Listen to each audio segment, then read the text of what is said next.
Aujourd'hui l'économie podcast, le déclin de l'empire Bolloré a-t-il commencé? Par Dominique Baillard. Le groupe Bolloré Africa Logistics est incontournable sur le continent africain.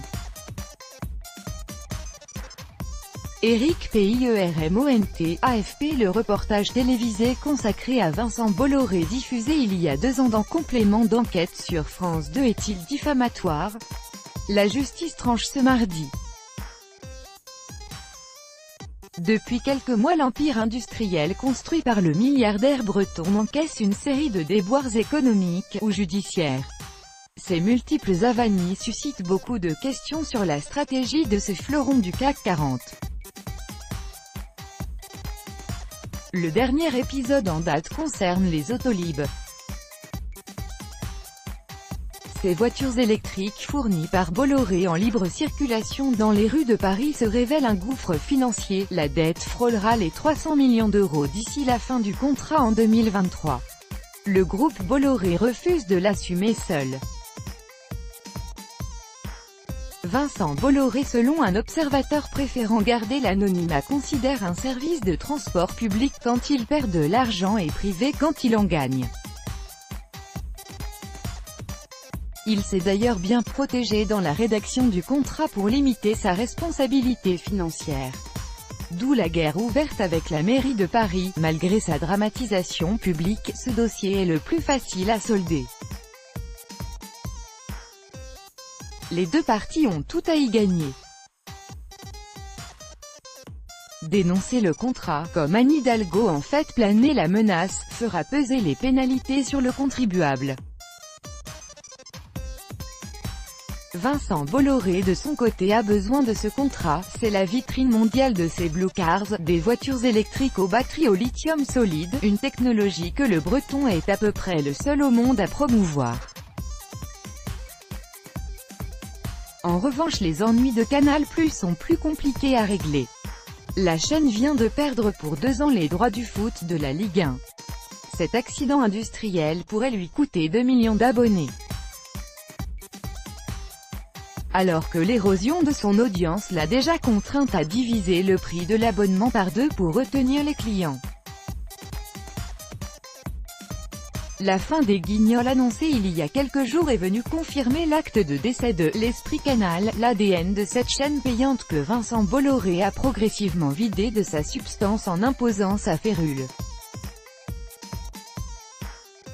Il y a urgence à réinventer le modèle parce que la concurrence est féroce, y compris sur le cinéma. Netflix impose ses cadences sur la fiction. Orange Cinéma Series, le bouquet proposé par l'opérateur téléphonique historique pourrait se rapprocher d'Altis et ainsi couler la chaîne qui devait être le navire amiral de la diversification média du groupe Bolloré. Bolloré vient aussi d'essuyer un cuisant échec en Italie. Un fonds d'investissement associé à l'État italien l'a empêché de prendre le contrôle du conseil d'administration de Telecom Italia.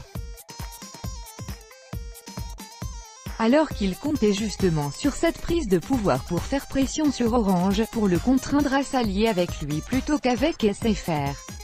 Sa stratégie média a complètement échoué. Le groupe subit aussi les aléas de son schéma préféré d'investissement, selon Gabriel Jiménez de Neoma Business School. Celui d'un raider des années 80. Depuis ses débuts, Vincent Bolloré prend des participations minoritaires dans des sociétés sous-évaluées avec un actionnariat dilué. C'était le cas chez Telecom Italia. Cela lui permet d'en prendre le contrôle d'une entreprise à peu de frais. Avec un avantage certain quand il y a un retournement de l'activité, peu exposé, le groupe limite ses pertes. L'action Vivendi a chuté récemment mais la tendance demeure haussière. Cette structure en holding est la carte maîtresse du groupe Bolloré, qui a par ailleurs des activités solides, fait remarquer Gabriel Jiménez. C'est un leader mondial du film plastique, et ses activités logistiques, notamment en Afrique, marchent du feu de Dieu. Malgré les poursuites pour corruption dans l'attribution et la gestion des ports africains, c'est le dossier le plus sensible, celui qui peut obérer l'avenir du groupe. On ne sait pas jusqu'où cela peut déraper, dit un observateur. Vincent Bolloré l'a reconnu à demi-mot la semaine dernière devant les actionnaires réunis en assemblée générale. Les Cassandres rappellent à notre bon souvenir le sort de la compagnie F, un pilier du CAC 40 miné par une affaire de corruption, déjà en Afrique. Ou encore les ennuis récents du cimentier Lafarge en Syrie. Dans l'immédiat, c'est surtout une tache sur le visage du grand patron du groupe, du plus mauvais effet pour développer ses affaires à l'international. En bref, aux États-Unis, le dirigeant de Starbucks annonce sa démission. Howard Schultz, qui a formaté et popularisé la consommation du café aux États-Unis, puis dans le monde entier, à travers son réseau de 28 000 cafétérias, pense de plus en plus à la politique. Il va d'abord écrire un livre, un préalable avant de se présenter éventuellement à l'investiture des démocrates dont il a toujours été très proche. Sur le même sujet France-Afrique, économie, des militants manifestent devant l'Assemblée générale du groupe Bolloré. En savoir plus, chronique des médias. Vincent Bolloré perd pied en Italie. En savoir plus, Guinée, France affaire Bolloré, Alpha Condé veut porter plainte pour dénonciation calomnieuse. En savoir plus.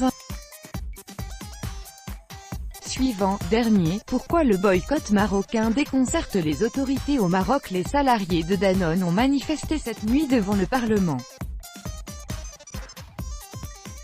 Ils demandent instamment au gouvernement d'agir pour mettre fin au boycott. Angela Merkel avance en freinant sur la réforme de la zone euro. Dans un entretien donné hier au Frankfurter Allgemeine Zeitung, Angela Merkel détaille sa vision des réformes de la zone. Trop de tourisme va-t-il tuer le tourisme?